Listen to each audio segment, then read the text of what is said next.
Avant de commencer, je vais me présenter très brièvement. Bon, moi, je suis Laurent Buffard. Actuellement, je travaille beaucoup pour la Fédé concernant la formation des cadres, DE, CQP, quelquefois DES. Voilà. Bon, j'interviens aussi beaucoup en entreprise pour le management de proximité. Et voilà mes deux principales missions en attendant d'être entraîneur dans un club, j'espère prochainement. Mais aujourd'hui, c'est ça qui me prend du temps. À la fin de cette intervention, il y en a peut-être qui l'ont déjà, je vous offrirai un livre que j'ai écrit il y a 3 ans maintenant. Donc je vous le donnerai. Dedans, il y a plein d'informations concernant le basket évidemment, mais aussi concernant tout le management, tout ce qui concerne l'éthique un peu de l'entraîneur. Qu'est-ce que c'est que ce métier, comment on peut l'aborder. Alors évidemment, un livre, c'est toujours à prendre avec beaucoup de prudence, parce que dedans, il y a des exercices qui ne sont pas adaptés, par exemple, pour des U13. Mais si vous entraînez des cadettes, ou des cadets, ou des U15, ou des U18, etc., vous pourrez utiliser certaines choses. C'est toujours à prendre avec... mais vous lirez. Troisième chose, on m'a demandé d'intervenir sur le rôle de l'entraîneur jeune, parce que c'est un métier à part. Vous savez qu'aujourd'hui, dans le basket français, la formation des cadres, il n'y a plus initiateur et animateur qui est prévu. C'est le brevet fédéral, on vous a déjà informé là-dessus. Et dans le brevet fédéral, il y a un thème qui s'appelle le rôle de l'entraîneur jeune. Donc c'est surtout sur les aspects pédagogiques qu'on va parler. Et surtout la façon d'aborder toute cette population qui n'est pas si facile que ça à gérer aujourd'hui, parce que vous êtes confronté à plein de choses, les parents, l'absentéisme, parce que le goût à l'effort existe moins, vous êtes confronté aussi à des créneaux de salle, vous voudriez faire plus mais vous ne pouvez pas, vous êtes confronté à des caractères. Les jeunes ont du caractère maintenant, c'est pas si facile que ça de les manager, de leur dire les choses. De toute façon, si on leur dit les choses, en général, après, on a les parents sur le dos. Si on a les parents sur le dos, vous savez ce que ça peut faire. Il y a le coaching, qui n'est pas si évident que ça, de faire jouer tout le monde. Vous voyez bien les problèmes que ça peut rencontrer. Bon, tout ça, on va l'aborder et voir comment on peut améliorer ces choses-là. Alors, la première chose, vous êtes un guide pour ces jeunes. Vous êtes un guide parce qu'eux, ils ne connaissent pas le basket forcément, ils comptent sur vous pour que vous appreniez des choses. Comme quand on va à l'école, qu'on a un professeur de français en face de vous, bon, si vous avez un français en face de vous, il vous apprend le français, il ne vous apprend pas autre chose. Ben là, quand il vient dans une salle de basket, c'est pour apprendre le basket. Donc vous êtes un guide. Un guide, c'est quelqu'un qui fait passer des messages, qui fait de la pédagogie, qui dirige, qui informe, et c'est votre rôle. Ça, c'est votre premier rôle. Deuxième chose, il faut, quand on s'occupe de jeunes comme ça, c'est organiser un peu sa pensée et définir le plan de travail. Ça veut dire quoi? Ça veut dire, par exemple, vous n'allez pas avec des U13 parler du jeu de transition, parler du pick and roll dans l'axe ou du pick and roll côté, etc. Vous n'allez pas parler de toutes ces choses-là. Vous allez rester dans des fondamentaux basiques qui vont leur permettre d'évoluer après à un plus haut niveau. Mais il faut que ça soit pensé.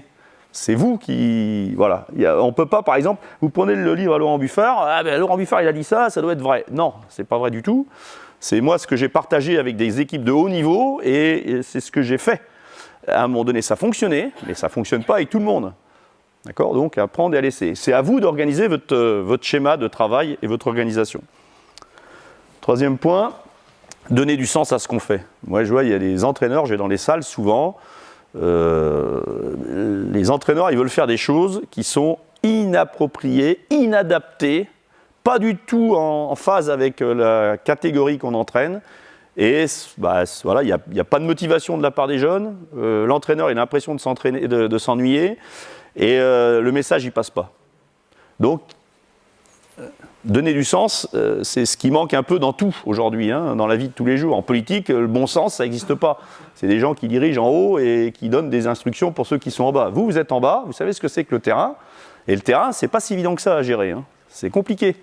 C'est facile de dire à la fédération, il faut des pros, il faut des machins, il faut des trucs. Oui, mais quand on est avec eux, qu'on a 40 gamins parce que je suis tout seul, parce qu'il n'y a pas d'autres entraîneurs, voilà. Donc faut donner du sens à ce qu'on veut faire. Et il faut aussi, je viens de vous le dire, hein, fournir un enseignement adapté au niveau des jeunes. Je vais raconter une histoire qui m'est arrivée une fois.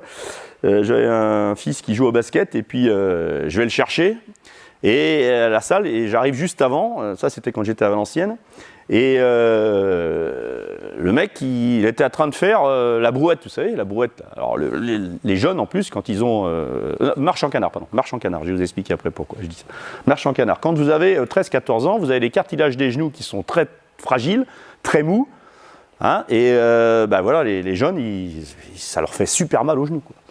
Ah, vas-y, marche en canard, vas-y et tout. Alors à la fin de l'entraînement, je vais le voir et puis je lui dis j'ai vu ton entraînement, là c'était intéressant, mais je dis évite de faire ça, c'est dangereux pour les jeunes, etc. Ouais, je fais ce que je veux. Ouais, bon. 8 jours après, je reviens et il vient me voir. Il me dit ah, vous êtes Laurent Buffeur, oui. Excusez-moi, je ne l'avais pas reconnu. Marche en canard, je vais arrêter. Hein. Ah bon, je dis c'est bien, déjà vous êtes rendu compte. Je vais faire saut de mouton maintenant.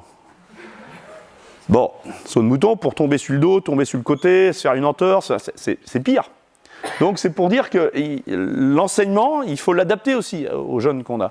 Je voyais l'autre jour dans une salle de basket, l'entraîneur il arrive, les deux mains dans les poches comme ça, il n'a rien préparé. Bon, je peux comprendre qu'à un moment donné, quand on travaille et puis qu'on vient entraîner, c'est pas toujours facile. Hein. Mais essayez d'avoir quand même une petite organisation déjà de prévu, même si elle n'est pas marquée sur papier, mais dans votre tête. Et un coup de sifflet, vous montez dans les tribunes, vous passez par là, 15 minutes, sans but, sans explication, sans rien. Avant de commencer, votre séance, elle est flinguée, elle est morte. C'est sûr et certain, ça ne sert plus à rien. Ensuite, vous avez des devoirs pédagogiques. Bon, quelquefois, vous avez un rôle pour remplacer des fois les parents. Quand un jeune y arrive, de dire bonjour, au revoir, merci, s'il vous plaît, enfin, c'est rien, mais quelquefois, ça fait partie de votre travail. Vous avez un devoir de pédagogie. Hein. Alors, je vous dis ça, vous êtes peut-être à des années-lumière de tout ça, mais on s'en rend compte. Hein. Des jeunes qui arrivent... D'ailleurs, c'est qui dans le nom de ton... Comment il s'appelle ton entraîneur? Je sais pas moi. Ils viennent ici pour s'amuser pendant 1h30. Ça doit être le but, dans un premier temps, quand ils sont petits. Mais ils ne savent même pas le nom de leur entraîneur. Ils connaissent le prénom, mais ils ne connaissent pas le nom. Ils ne sont pas impliqués, ils ne sont pas concernés, ils n'ont pas forcément envie.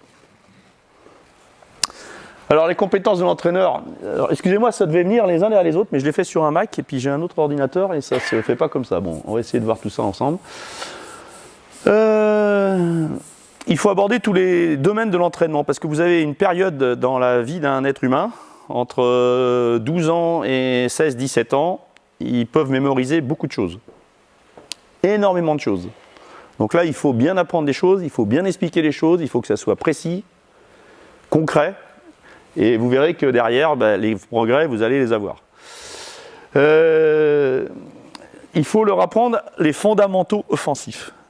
Combien de fois je vois dans les salles de basket des jeunes les entraîneurs, ils sont « Allez, putain, mais c'est pas vrai, tu sais pas faire une passe, tu mets les balles dans les tribunes, cours !» Ils savent pas, ils n'ont pas de repères, ils savent pas ce que c'est. Moi, j'ai eu la chance, une période de ma carrière, de travailler avec un entraîneur américain. Eux, ils sont basés sur la méthode analytique complète, c'est-à-dire que c'est de la répétition à longueur de semaine. On s'entraînait 5 fois. Alors, c'était chiant, mais chez les adultes, ça peut passer un peu. La répétition des exercices. Alors, on veut toujours changer les choses, on veut toujours faire des trucs compliqués. Et moi, j'ai dit toujours, la simplicité, c'est difficile à enseigner. La simplicité, c'est difficile à enseigner. Les choses simples, c'est dur à enseigner. Donc, il faut travailler les fondamentaux. Tout ce qui est passe, tout ce qui est dribble, tout ce qui est tir, tout ce qui est appui, tout ce qui est habilité motrice, tout ce qui est attrapé, etc., etc. Vous verrez cet après-midi, quand on va parler des fondamentaux, il y a plein de choses à faire avant de parler du collectif défensif, par exemple. Beaucoup de choses. Les jeunes, il faut les aider à se développer et les emmener vers leur meilleur niveau. Bon, ce qui arrive quelquefois dans des équipes, hein, vous avez alors entre l'enfant qui est difficile à gérer, l'enfant qui est plus doué que l'autre. Hein, vous avez des enfants qui sont plus forts que d'autres. Non, ça vous arrive pas ça dans les équipes des fois? Bon, alors qu'est-ce qu'on fait? Le mec il s'emmerde pendant 1 heure, on le fait passer, on a une passerelle avec l'autre équipe. Faut peut-être pas en avoir de trop parce qu'il perd ses copains. Ça s'aménage, faut y penser. Mais le but, c'est de l'amener vers le meilleur niveau possible pour qu'il se développe. Et même à un moment donné, souvent, nous, les entraîneurs, on a un potentiel dans notre club, on ne s'en rend pas compte, et on ne veut pas le laisser partir dans un club qui est plus structuré, qui va s'entraîner plus, qui a des meilleurs entraîneurs, etc. etc. Alors ça, c'est un peu tabou encore dans certains clubs, parce qu'on se protège, on veut garder, voilà. Mais si on veut faire avancer le basket français, les équipes nationales, avoir des résultats au niveau des équipes de France, jeunes et seniors, il faut à un moment donné que ces potentiels-là, ils en profitent. Et peut-être que dans votre club, vous avez peut-être un futur Tony Parker ou une future du Merck, vous ne le savez pas. Je vais vous raconter une histoire, moi, que je connais très très bien. Rudy Gobert, tout le monde connaît Rudy Gobert ici. Hein. Rudy Gobert, quand il était en cadet, je vous ferai voir des vidéos, personne n'aurait mis un copec sur lui. Personne. Sauf un entraîneur qui s'appelait Jean-François Martin, qui était à Cholet Basket, qui a dit, bah viens, ton père est grand, tu as des qualités, tu peux attraper des ballons, tu peux courir, t'es pas gros, t'es pas machin, t'es pas... Et aujourd'hui, c'est un des meilleurs pivots du monde. Voilà. Donc, il faut donner sa chance à tout le monde. Hein, ça fait partie du jeu. Alors après, il faut être un observateur. Hein, d'être entraîneur, c'est observer et analyser les attitudes, les comportements, les jeunes qui sont dans l'individualisme. Aujourd'hui, l'être humain, il est un peu là-dedans. Hein, partager, c'est voilà. Bon, ça, alors c'est générationnel aussi. Hein, c'est pas uniquement par rapport à ces jeunes-là, mais ça fait partie le système un peu, je dirais, individualiste en fait partie. Donc il faut faire attention à toutes ces attitudes parce qu'on fait quand même un sport collectif. Quelqu'un qui est devant, par exemple, je lui passe le ballon. Voilà, c'est comme ça. Ouais, mais il n'arrive pas à l'attraper, à chaque fois il rate le panier. C'est comme ça. C'est le jeu. Hein, on ne discute pas avec tous ces trucs-là. Savoir détecter les jeunes talents, ben, c'est pareil. Hein, je vais vous raconter des histoires aussi. Une année, on avait fait à Cholet, à Cholet Basket, on avait recruté, on avait fait venir des jeunes, mais de tous les sports. Tous les sports, du rugby, du hand, du volley, etc., plus le basket. Et vous avez des jeunes qui étaient inscrits au foot ou au hand et qui n'étaient pas du tout compatibles avec ce sport-là. Pour des histoires ils étaient trop grands, par exemple, pour le foot, ils n'étaient pas assez mobiles pour le hand, ils n'étaient pas... Voilà, donc on essayait de détecter chez eux le sport qui correspondait plus à leur morphologie. Hein, ça c'est pareil, hein, ça, c'est quelque chose qui est important et dans votre travail à vous en tant qu'entraîneur, vous devez savoir faire ça. Il faut être à l'écoute des jeunes joueurs, ils aiment bien quand on les écoute. Hein, écouter, c'est de l'art. On apprend à lire, on apprend à écrire, on apprend à marcher, on apprend à courir, mais à écouter, on n'apprend pas trop. Des fois, on écoute ce qu'on veut entendre, ou on écoute, mais on n'entend rien. L'écoute, c'est quelque chose qui se travaille. Et puis, il faut être en contact avec les familles, parce que les familles, aujourd'hui, les parents dans les tribunes, c'est des choses qui ne sont pas si faciles que ça à gérer. Hein, vous verrez, si dans le livre, là, à un moment donné, il y a un titre, ça s'appelle « La gestion des parents ». Il y en a, il faut se les fader. Hein. Et vous êtes entraîneur, vous êtes au milieu de tout ça. Vous avez les jeunes qui jouent, les parents dans les tribunes qui sont en train d'insulter les arbitres, quelquefois leur fils. Ouais, c'est pas comme ça que je t'ai appris à jouer. Mais... Donc ils reportent un peu les frustrations qu'ils ont eues quand ils étaient jeunes, etc., etc. Bon, vous connaissez tout le système. Donc avec les familles, il faut être en contact souvent, leur parler. Et voilà, tiens, Benjamin, je l'ai vu hier, là, il est en train de progresser en ce moment. Ça rassure le père, ça rassure la mère, ça leur fait du bien. Si vous allez voir le père, il dit ah, ton fils il est nul, il faut qu'il change de sport. Là, vous allez vous mettre déjà une balle dans le pied et c'est fini pour la suite. S'il y en a qui veulent à des moments intervenir et changer, c'est le but aussi de la manœuvre hein, ce matin. C'est pas forcément qu'un truc arrêté comme ça. Hein. Alors, la première chose, quand on fait un métier comme le vôtre, il faut prendre du plaisir à le faire. Il ne faut pas que ça soit une corvée. Vous êtes cadette, vous êtes U18 dans un club, le président vient vous voir. Écoute, le mercredi après-midi, j'ai vu que tu étais libre. Il y a l'école de basket et puis les U10 ou les... Bon, alors il faut que tu t'en occupes. Déjà, pas facile hein, accepter ça. Hein. Travailler avec des jeunes, si vous n'avez pas de plaisir, ça se voit tout de suite. Hein. Et eux, c'est pareil. Hein. c'est à cet âge-là, hein, quand on est avec des enfants de U13 et U12, U10, il faut s'amuser. Il faut avoir une bonne connaissance quand même de ces jeunes-là, hein, connaissance physiologique, anatomique, etc. Malgré tout, on ne fait pas n'importe quoi avec des enfants. Hein. C'est des gens des jeunes qui sont en train de se développer, qui vont devenir adultes, qui vont vivre la puberté, l'adolescence, comme tous ceux qui sont ici ont vécu. Et ça se construit. C'est pas quelque chose qu'il ne faut pas les griller, ces étapes-là. Moi, je pense aussi qu'il faut être exigeant et tolérant. Il y a des règles. Il y a des règles à respecter. Les horaires, par exemple. Voilà. Les horaires. Ça commence à cet âge-là. Voilà. Parce que si vous êtes en retard à l'entraînement, vous serez en retard au travail, vous serez en retard pour arriver le jour où vous allez vous marier, vous allez être en retard pour faire plein de choses comme ça. Il faut avoir de l'exigence. Et il faut qu'elle soit juste. Pas parce qu'il y en a un qui est fort qu'on ne doit pas être exigeant avec lui. Au contraire, on doit y être peut-être plus. Hein, c'est le contraire qu'il faut faire. Faut communiquer en permanence parce que c'est des générations qui ont besoin qu'on communique avec eux. Ils ont besoin de comprendre les choses pour les faire. Il y en a qui ont besoin de faire les choses pour les comprendre, donc qui ont besoin d'être sur le terrain. Puis quand ils ont fait sur le terrain, ils ont compris ce qu'il fallait faire. Puis il y en a d'autres, ils ont besoin de comprendre d'abord, puis après ils vont exécuter, ils vont faire. Ça, alors vous ne pouvez rien y faire. C'est des comportements qui sont très individuels et que vous avez peut-être comme référence pour vous-même déjà. Hein, moi, par exemple, j'aime bien faire pour comprendre les choses. J'aime bien les faire d'abord. Alors, je me gourre quand je les fais. Et puis après, j'ai compris que bon. Puis il y en a d'autres, il faut tout leur expliquer avant. Et là, ils font après très bien. Donc, communiquer. Il faut leur donner confiance et les rassurer. Bon, voilà, c'est pareil. Je vois des entraîneurs qui sont sur le bord du terrain qui hurlent. On va en parler tout à l'heure, des choses à ne pas faire. Ça ne fait pas avancer ni le joueur, ni votre club, ni l'équipe, rien du tout. Quelquefois, l'entraîneur, à travers ça, il se rassure. Ou il se défoule par rapport à des choses, des émotions ou des sentiments qu'il a dans sa famille ou dans sa vie privée. Et il s'en sert pour être un défouloir. Ça, c'est une erreur. Il faut éviter de faire ça. Développer l'esprit d'équipe et la cohésion. Bon, on en a parlé tout à l'heure. On fait quand même un sport collectif. On n'est pas dans un sport individuel. Même si on faut travailler les fondamentaux individuels, il faut que ça soit dans un esprit collectif. Donc, ce que je vous disais tout à l'heure, je me fais passer, il y a quelqu'un, on va en parler cet après-midi, mais il y a quelqu'un qui doit venir. Voilà, ça, c'est la solidarité, c'est l'efficacité du collectif, c'est être dans une cohésion et de fonctionner ensemble. Alors ça, chez les jeunes, c'est pas le plus facile à faire. Hein, déjà, chez les adultes, c'est très compliqué. Alors, chez les jeunes, on ne parle même pas. Faut encourager les initiatives individuelles et la prise de risques. Les jeunes qui prennent des risques. Alors évidemment, quand on prend des risques, parce que bon, le développement aujourd'hui d'un jeune en U13, c'est prendre le rebond, courir dans les couloirs, développer le jeu rapide. Voilà. Donc ça, c'est plutôt très bien. C'est même parfait.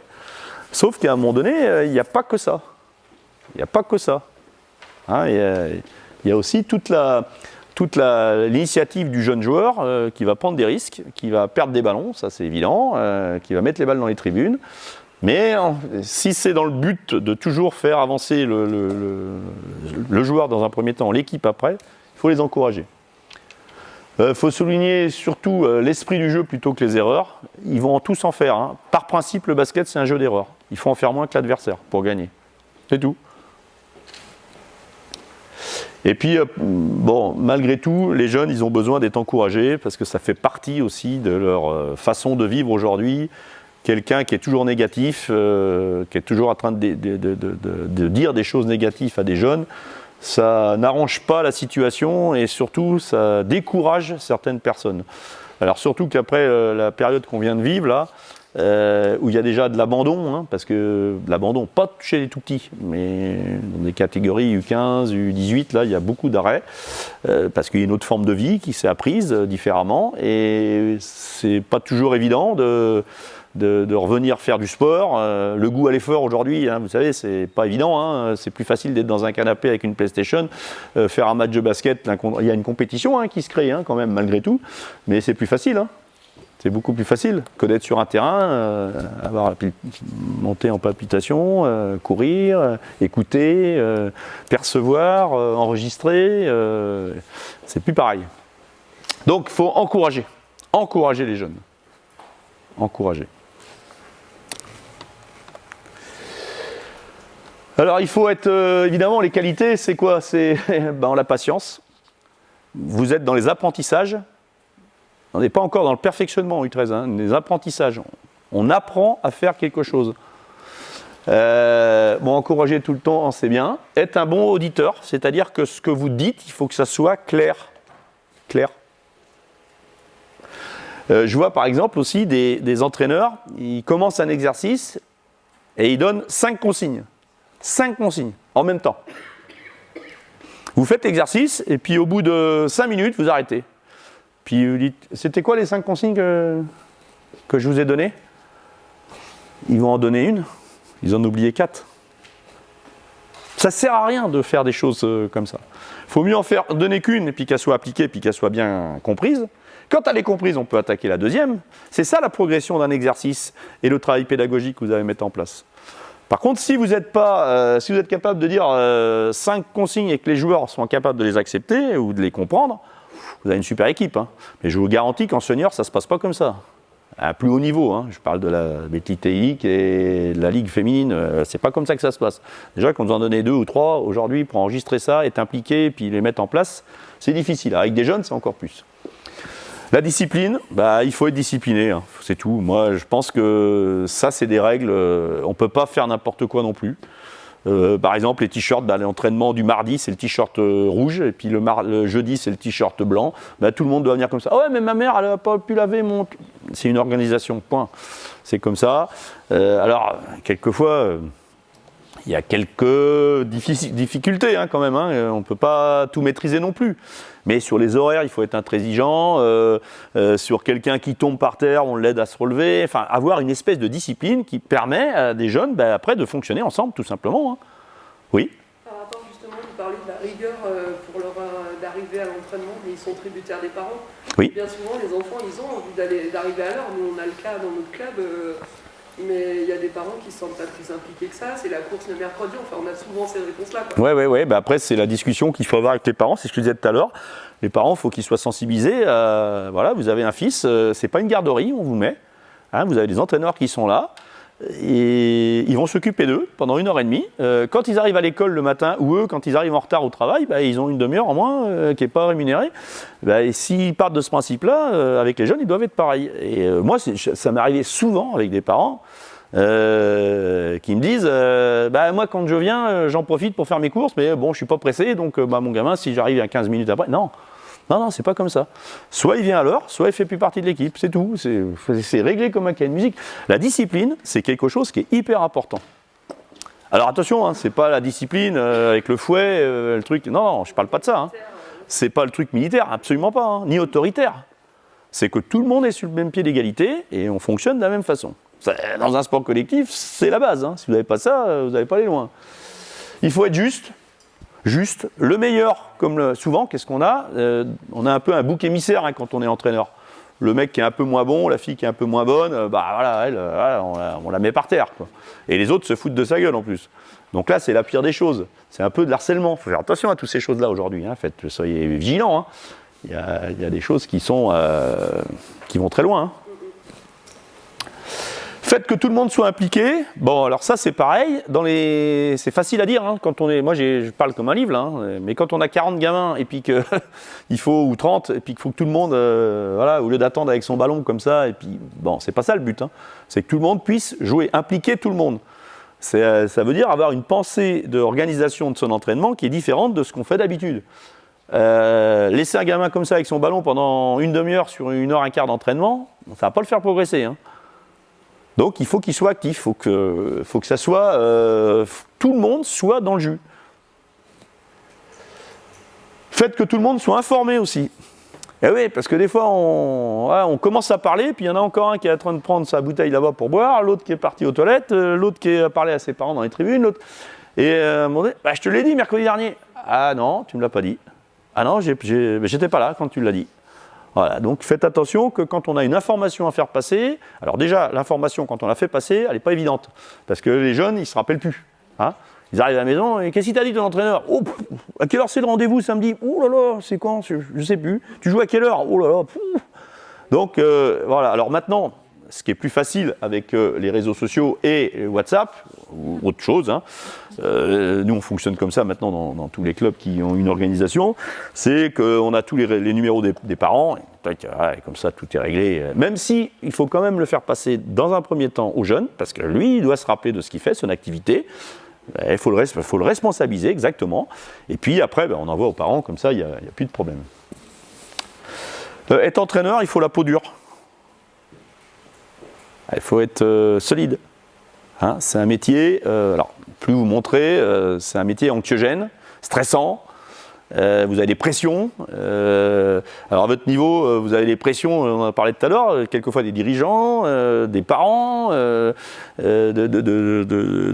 gamins aussi, hein, qui vont raconter des trucs sur vous, ça vous empêche de dormir, Attention, à partir du moment où on est exposé dans un métier comme ça, faut être solide.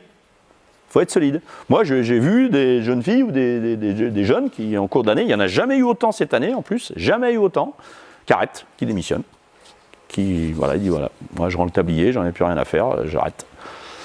Il faut être préparé, il faut avoir la peau dure. Il faut maîtriser les techniques de votre sport, ça me paraît un peu logique, même si aujourd'hui dans les formations de cadre, je trouve qu'on ne fait plus assez de basket, hein, on ne fait plus assez de terrain. Alors à ce moment-là, il faut aller voir un peu ce qui se passe dans d'autres clubs, des fois, qui ont des centres de formation, des Minimes France, ou des U15 France, des U18, voilà, comment ça se passe, le perfectionnement individuel, comment ils font travailler les jeunes, etc. Allez voir, ça fait partie un peu de la formation de l'entraîneur et de l'apprentissage que vous pouvez avoir pour mieux maîtriser les techniques de votre sport. Il y en a beaucoup de techniques en plus, hein. Le basket, c'est un sport où, si on veut... là par exemple au syndicat des entraîneurs, il y a une thématique là sur un stage de 3 jours sur le pick and roll. Alors tous les aspects défensifs et offensifs, côté, axe, écran plat, enfin tout ce qui va concerner. Il y a 3 jours de discussion là-dessus. C'est une chose, hein. On ne parle pas du jeu de haut panier, on ne parle pas des fondamentaux offensifs, voilà, on ne parle pas des habilités, des démarquages, des défenses tout-terrain, des zones, etc. On parle d'un truc. Donc il y en a beaucoup à savoir. Et puis le dernier point, amusez-vous.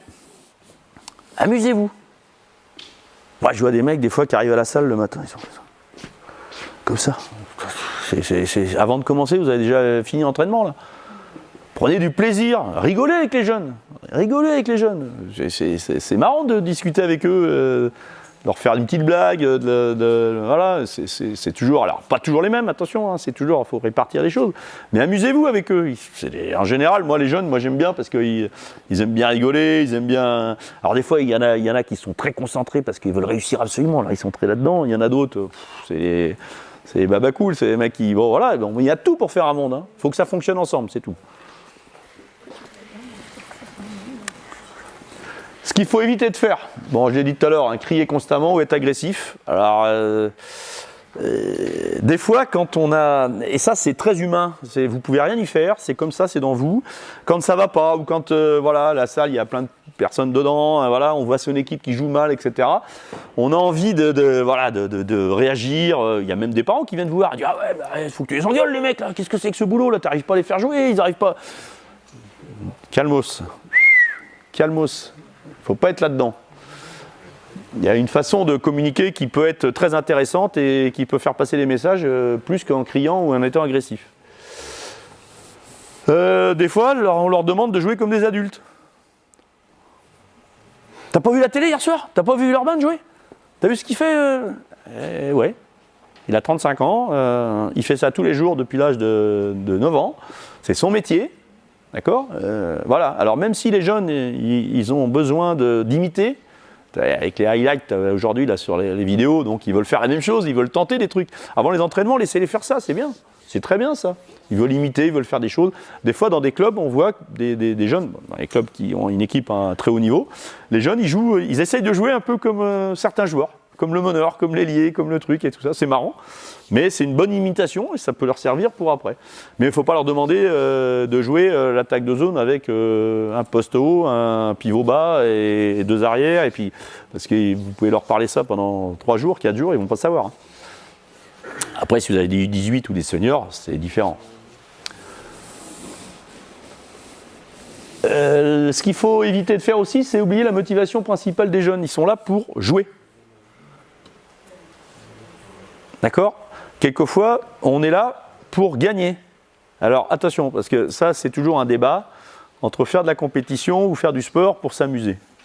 Ça n'empêche pas, c'est dans ces catégories-là, de jouer pour gagner, pas en faisant n'importe quoi.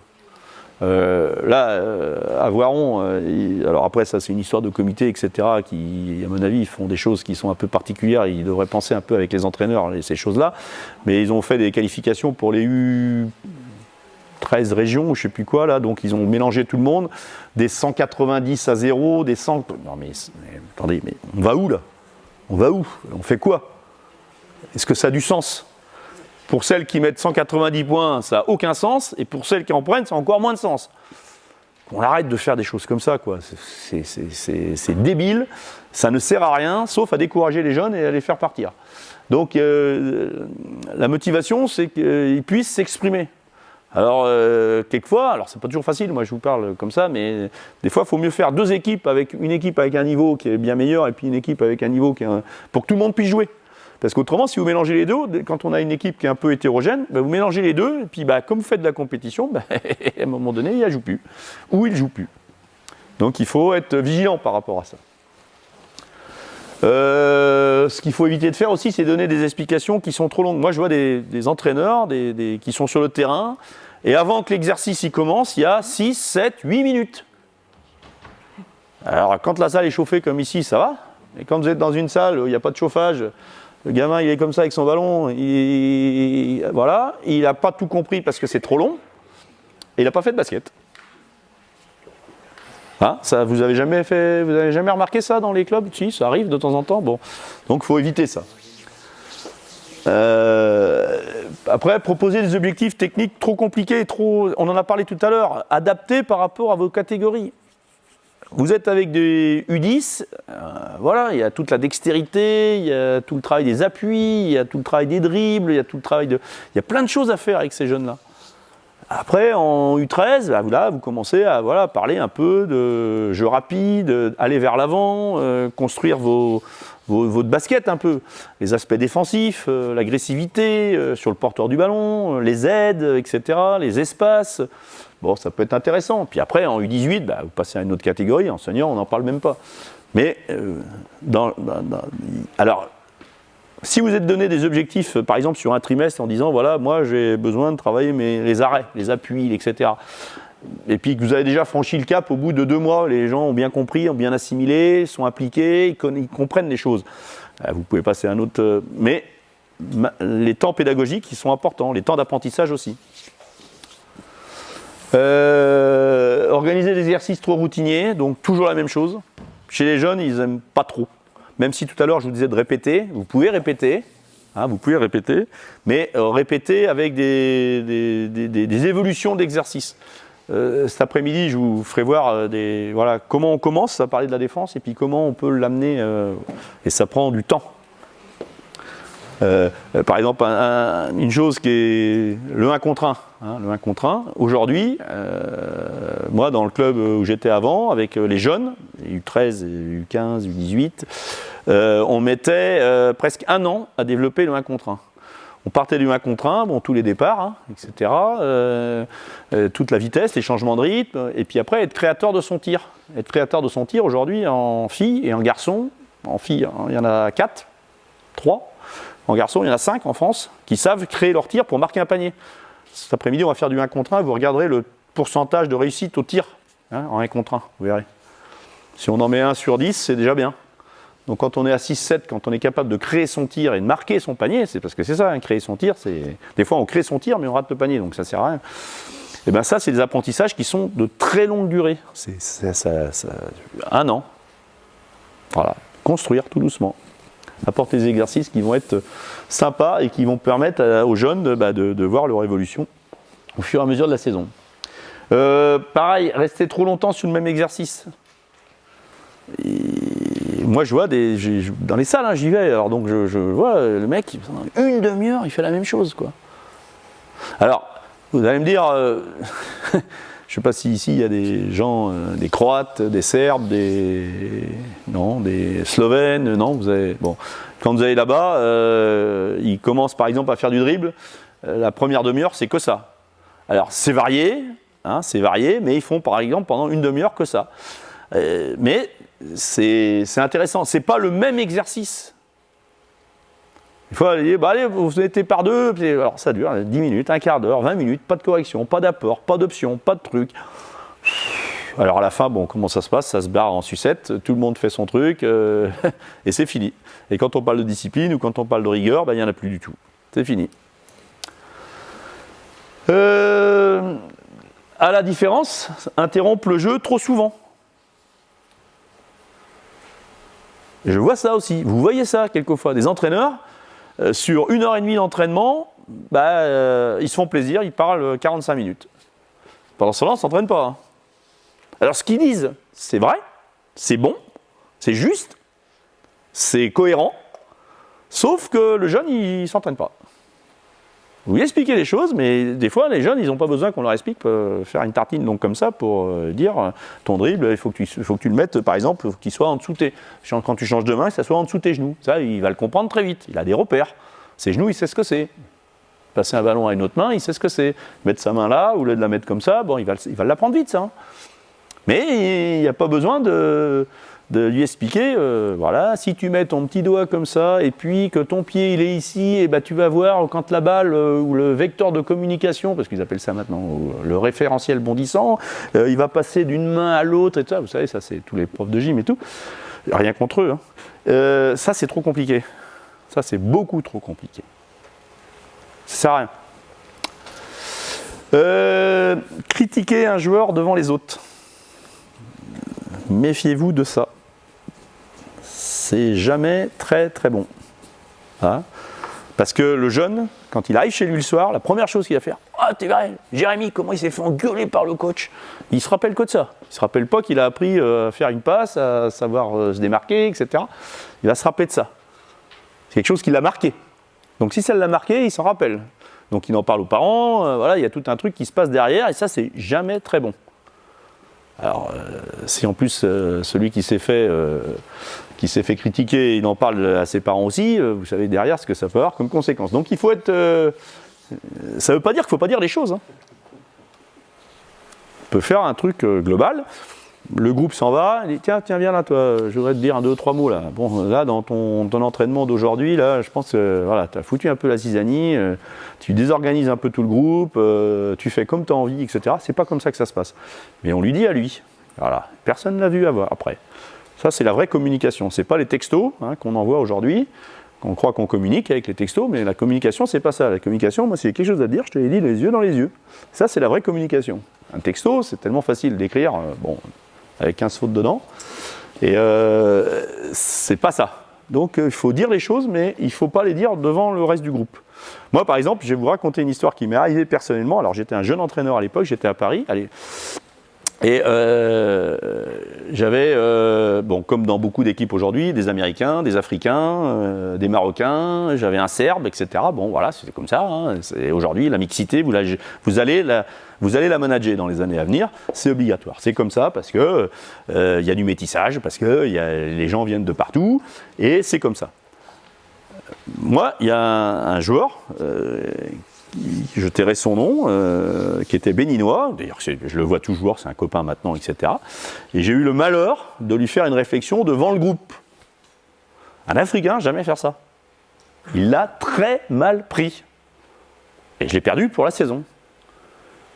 Et quand je l'ai eu en entretien individuel, je n'avais pas commencé mes entretiens pas avant le mois de décembre, là, la deuxième partie. Là, il m'a dit, Laurent, mais tu me fais plus jamais ça, quoi. Moi, dans mon village, au Bénin, je suis un marabout, je suis un mec, j'ai une importance et tout. Moi, on ne me parle pas comme ça. Je ne savais pas. C'était une erreur certainement de jeunesse. J'étais très jeune à l'époque. De toute façon, quand j'ai commencé à entraîner chez les pros, j'avais qu'un mec qui était plus jeune que moi. Tous les autres étaient plus vieux. J'ai fait une connerie. Je l'assume, mais je le sais. Voilà. Il faut être, quand je dis ça, c'est de l'expérience, ça, hein, j'ai vécu, donc si on le vit, à un moment donné, il ne faut pas le retransmettre. Et puis si vous n'avez pas une ligne de conduite organisée, c'est pareil. Je pense que là, Michael vous a donné un petit ouvrage là, que vous avez là, je vois ça là, ici. Bon, ça permet de mettre 2 ou 3 notes sur un bout de papier. Quand vous reprenez vos notes, vous voyez un peu l'organisation. Tiens, ça j'ai déjà travaillé, mais ça passait pas bien. Parce que ce qui est bien, c'est de prévoir un entraînement. Puis ce qui n'a pas été dans l'entraînement ou ce qui n'a pas été acquis ou compris, c'est de dire à la fin, ça, il faut que je le refasse peut-être d'une autre façon. Voilà, vous prenez des petites notes. Ça vous permet d'avoir une ligne de conduite qui sera organisée, et puis vous allez faire progresser votre équipe malgré tout. On est d'accord? Est-ce qu'il y a des questions? Toujours pas. Contenu de formation, ce qui est simple et difficile à enseigner, je vous l'ai dit tout à l'heure. Dans vos entraînements, essayez d'avoir des constantes. Ça ne mange pas de pain. Mais c'est important, parce que c'est la base de ce qui va vous permettre d'avancer pour la suite. Par exemple, le 1 contre 1, le tir, tout ce qui est aisance avec le ballon. Voilà, ça c'est des choses, même chez les pros, moi que je fais régulièrement, dextérité. Voilà. Une année, quand j'avais été aux États-Unis, Curry, vous connaissez tous Curry, hein, bon. Lui, avant les matchs, il est là 1 heure avant, il fait que de la dextérité. Il fait que ça. Voilà, c'est comme ça. Et ça lui permet, et comme il le dit après, hein, il le dit, moi, le ballon, il ne faut pas que ça soit un embarras pour moi. Il faut que ça soit quelque chose qui m'apporte. Quand je l'ai, il faut que je sois capable d'en faire quelque chose, mais il ne faut pas que ça soit un embarras. Hein, moi, je dis toujours, hein, quand vous êtes capable de faire tous ces trucs-là, vous maîtrisez le ballon. Et vous maîtrisez les choses avec vos qualités, tous les membres inférieurs, extérieurs. Inférieur. Tout ce qui concerne l'aisance avec le ballon, chez les jeunes, c'est capital. Alors, vous allez voir aussi qu'à un moment donné, ils sont très à l'aise du côté droit, mais du côté gauche, ils y sont moins. Hein, donc, ça se travaille tout ça. Le 1 contre 1, c'est la base aujourd'hui. Je ne sais pas si vous regardez les matchs Euroleague, malheureusement à la télé, on ne voit plus de matchs. Mais si vous avez l'occasion d'aller sur la ligue professionnelle, il y a quand même quelques matchs qui passent. Regardez. Vous pouvez faire tous les schémas que vous voulez, vous pouvez faire tout ce que vous voulez. Voilà. 1 contre 1. Il faut être fort. Il faut être très bon. Le tir. Et le tir, hein. Quand je vois des gamins qui shootent comme ça, je me dis, putain, mais qu'est-ce qu'ils ont fait à l'entraînement quand ils... Parce que vous savez, hein, un gamin qui shoot comme ça dès le départ, il shootera toute sa vie comme ça. C'est comme une barre de fer. Hein. Si vous la tordez, c'est facile. Pour la remettre droite, ça va être compliqué. Vous avez appris quelque chose de mauvais au départ, et derrière, vous ne pouvez plus le remettre droit. C'est fini. Alors, on voit des gens qui ont des qualités athlétiques, qui sont des forces de la nature, qui courent vite, qui sautent haut, qui ne sont pas mauvais avec le ballon, etc. Sauf qu'ils ne peuvent pas foutre un panier. Même avec un entonnoir, ils ne peuvent pas foutre un panier. Et, des trucs dans tous les sens, comme ça, ça ne sert à rien. Développer le joueur au service, alors ça je le dis toujours, développer le joueur au service du jeu. Plus le joueur il sera fort, plus votre jeu il sera meilleur. Plus votre 5-5 il sera bon. Moins vous aurez de qualité, enfin moins les joueurs ils auront de fondamentaux, ou les posséderont, moins vous jouerez au basket, avec voilà, ce que vous voulez faire en plus. Les axes prioritaires chez les U15, bon voilà, c'est la relance permanence du jeu et la recherche de surnombre sur contre-attaque. Alors, ça c'est marrant aussi parce que dernièrement je faisais une conférence là sur l'analyse de l'Euroleague aujourd'hui. Vous savez qu'en Euroleague, alors je parle du très haut niveau là, hein, garçon, hein. En Euroleague, dans un match de basket, il y a entre 6 et 10 paniers qui sont marqués sur contre-attaque. Pourquoi? Parce que les replis défensifs sont super bien organisés, les rebonds offensifs aussi, etc. Et les replis sont bien organisés. Donc on met très peu de paniers sur contre-attaque au haut niveau. Très peu. Et quand on est chez les jeunes, la première chose qu'on dit, c'est recherche du jeu rapide et du surnombre. Alors c'est très bien, parce qu'il faut bien qu'il y ait des aspects pédagogiques, il faut bien une ligne de conduite. Et je pense qu'il faut travailler ça. Parce que malgré tout, le fait d'aller vers l'avant, d'aller vite, eh ben, ça demande des fondamentaux, parce que les fondamentaux, les posséder, c'est bien, mais après, il faut les faire vite. Et la vitesse dans les fondamentaux, c'est une autre thématique qu'on pourrait travailler un jour ici avec les entraîneurs de l'Isère. C'est ça qui fait la différence entre un joueur normal ou une joueuse normale et une joueuse ou un joueur de haut niveau, la vitesse. Les habiletés offensives, individuelles, le travail des appuis est prioritaire, savoir s'arrêter à tous les niveaux.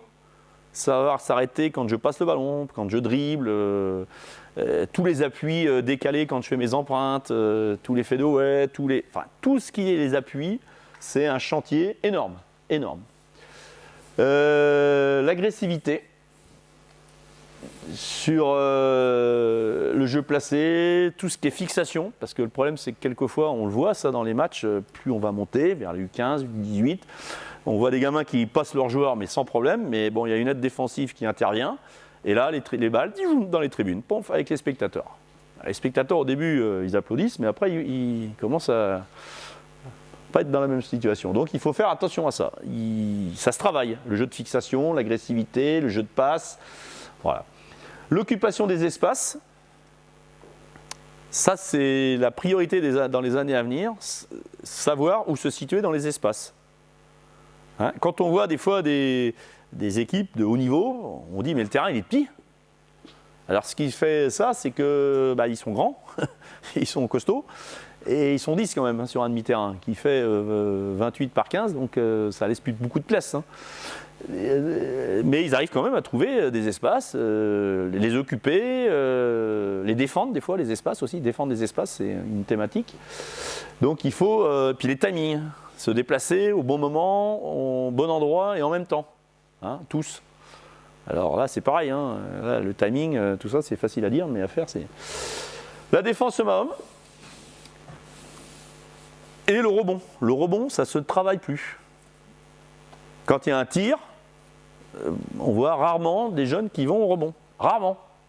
Il y a un tir, hop, on est déjà dans le repli. C'est une connerie. Un tir, d'accord, moi je suis shooter, voilà, j'ai fait 0 sur 4, 0 sur 5, mais je sais que j'ai 3 mecs qui vont se jeter au rebond offensif. Ça me donne confiance pour tirer. Je tire, je sais qu'il n'y a personne qui va aller au rebond offensif. Et moi, je reviens, hein, rien à faire. Puis, je n'ai pas confiance dans mon tir en ce moment-là. Le rebond offensif, ça amène un plus à l'équipe. Et regardez, aujourd'hui, alors les analyses qu'on disait tout à l'heure là, sur l'Euroleague, les équipes qui prennent des rebonds offensifs, c'est les équipes qui gagnent. Vous pouvez prendre des trucs, le document, on peut vous le filer, hein, c'est une recherche qui a été faite, 95 pages, sur des ressources, sur justement tous ces aspects-là, le nombre de possessions, les balles perdues, le rebond, etc. Capital. Mais ça s'apprend aussi tout de suite. Ça s'apprend pas. Les Américains, par exemple, eux, vous avez vu les Américains jouer aux Jeux Olympiques là ? Les Américains, c'est 1 contre 1, rebond offensif et défense. Bon, c'est tout, il n'y a pas de chose. Collectif de quoi ? Vous avez des systèmes, vous, avec les Américains ? Jamais. Ils sont dans le 1 contre 1, très forts là-dedans. Les mecs qui viennent aider, ils passent le ballon, paf, ils mettent dedans parce que c'est des shooters.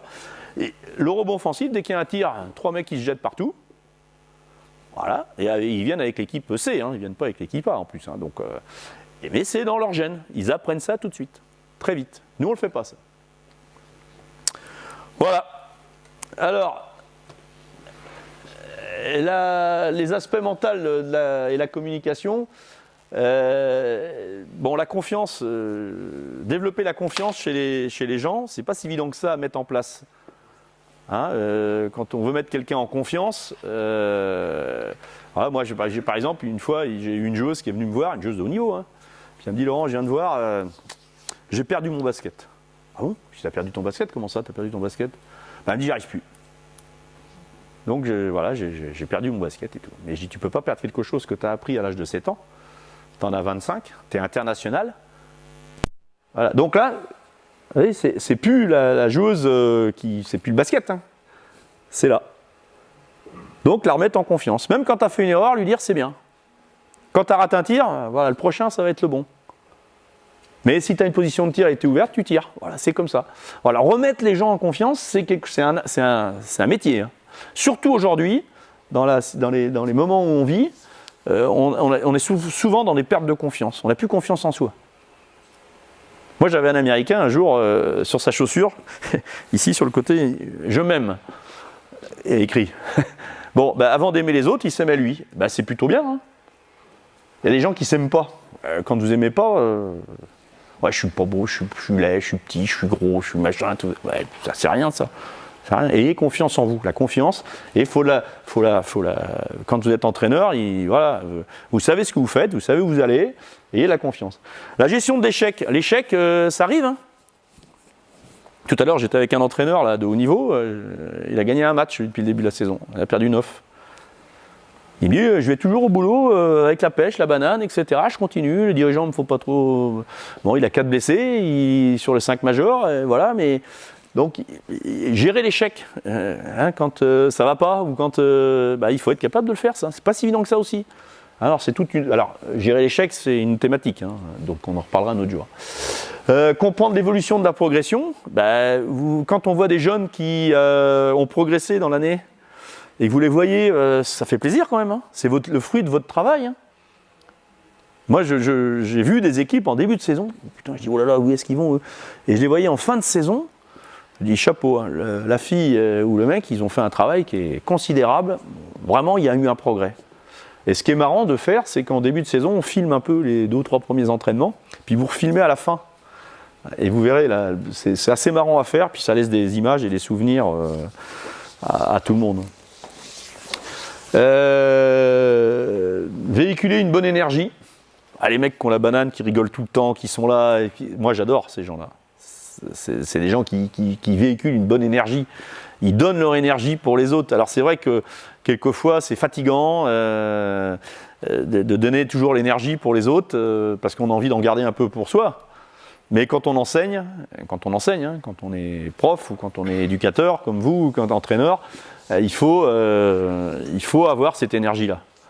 Hein, parce que, je vous dis, hein, ce métier que vous faites, il n'est pas si évident que ça. Enseigner, c'est de l'énergie au quotidien. C'est la banane, c'est l'enthousiasme, c'est le plaisir. Alors pareil, facile à dire, mais chaque être humain est différent. Pas de la même façon, ne réagit pas de la même façon. Voilà. Est-ce qu'il y a des questions? À quelle heure? On n'est pas trop en retard? Ah, on est dans les clous. Est-ce qu'il y a des questions? Est-ce que vous fonctionnez comme ça? Oui. Je voudrais juste... Là, on parle que d'entraîneur, mais on parle de formation. D'accord? Et moi, ce mot entraîneur ne me plaît pas parce qu'on peut prendre un gars qui est un arrêt de bus, qui vient m'entraîner quand même, qu'à courir n'importe quoi. Et ce métier de formateur, c'est un métier qui est plus passionnant, puisque c'est lui qui va emmener les gosses à être entraînés plus tard sur un niveau. Et je pense qu'on n'en parle pas assez, parce que c'est un métier. Et on le confie à qui?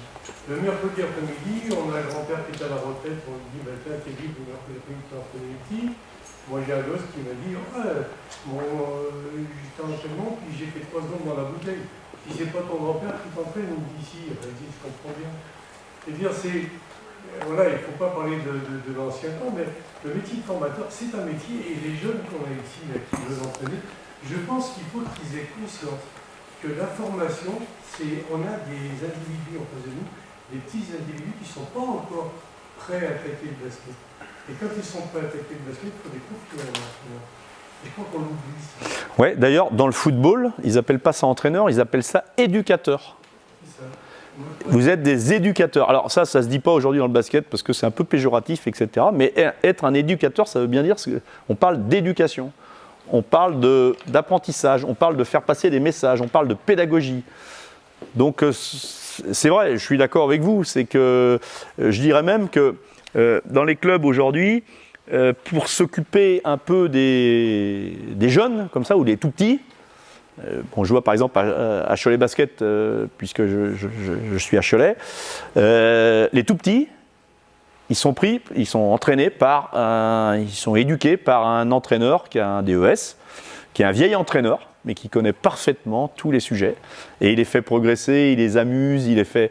Voilà. Et je pense que dans les clubs, on dit toujours, en Espagne, en Serbie par exemple, j'ai vu souvent des entraîneurs qui étaient grisonnants. Alors ça veut dire ce que ça veut dire, c'est pas péjoratif. C'est tout simplement, c'est des gens qui ont vécu déjà ici. Puis là, aujourd'hui, ils ne veulent plus qu'il y ait les mêmes erreurs de fait, donc ils enseignent ce qu'ils ont eu ou vécu, qui n'ont pas été en accord avec ce qu'ils ont fait après. Et ça, c'est assez marrant. Nous, en France, on n'est pas encore trop là-dedans. On veut garder un peu notre place, notre hiérarchie par rapport à nos diplômes, nos trucs et tout ça. Bon, ça fait partie aussi. Et puis, on n'est pas considéré quand on est éducateur en U10 ou U11. Bon, le mec, il est là, voilà, on lui donne une pièce, on fait le truc. Il n'est pas considéré. Alors que c'est peut-être la base et c'est peut-être là qu'il faudrait mettre le paquet. À mon avis, hein. Après c'est très perso ça. Autre question? Oui? Ouais, alors, par rapport à ce que vous venez de dire, c'est vrai, ça dépend. Il y a des clubs qui ont cette conviction et qui mettent l'accent là-dessus. Moi, je suis sur des U11 là et c'est la fête tous les entraînements. Ouais, tant mieux. Ça, c'est super. Comme, tu Ouais, mais c'est très important ce que je viens de dire. Alors, c'est pas péjoratif, hein, c'est pas ça que je veux dire. Moi, je suis grisonnant aussi et j'aimerais bien m'occuper de. Bon, en ce moment, j'ai pas trop le temps de m'occuper de jeunes, etc. Mais le peu que j'ai fait, ça m'a passionné. Parce que il y a des entre là et ici, mais il y a un monde. Mais le fait de l'avoir vécu ici, pour le transmettre, c'est beaucoup plus facile. Et c'est important. Alors, est-ce que tout le monde joue au basket ici? Non? Il y en a qui jouent à côté ou pas? Il y en a qui jouent pas? Si, toi tu joues, ouais.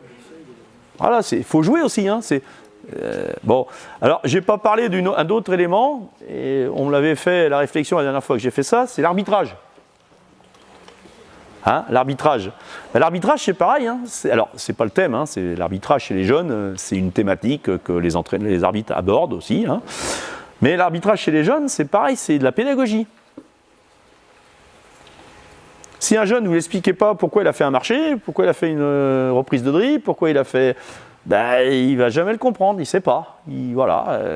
Donc, quand on parlait des règles tout à l'heure, les règles, c'est la discipline, c'est la rigueur, etc. Mais il y a des règles pour jouer. On ne peut pas les dépasser, ces règles-là. On ne peut pas mettre un coup de poing à un mec, on ne peut pas faire la corde à linge, on ne peut pas faire...